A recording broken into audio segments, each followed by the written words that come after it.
σαν την Ελλάδα όλων θα έκανα. Και πώς μπορούμε να το φτιάξουμε σαν την Ελλάδα?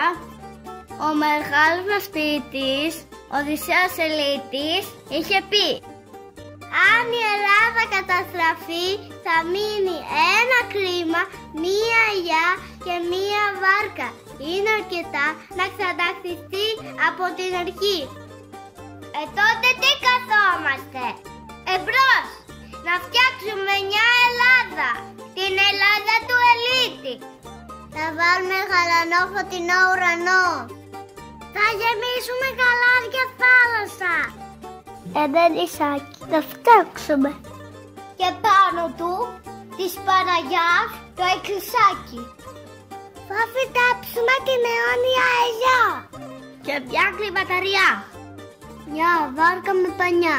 Και έναν ήλιο συντροφιά.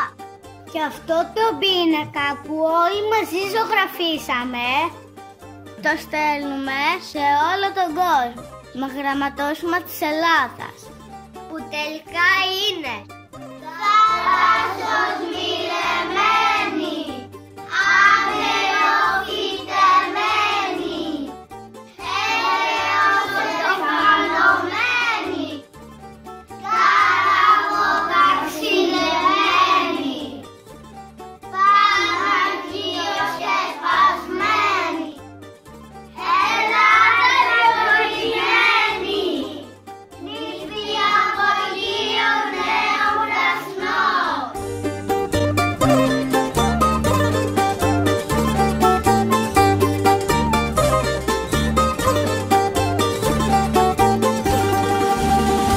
Η Παναγιά τα πέλαγα κρατούσε στην ποδιά της τη Σικινό, την Αμοργό και τα άλλα τα παιδιά της.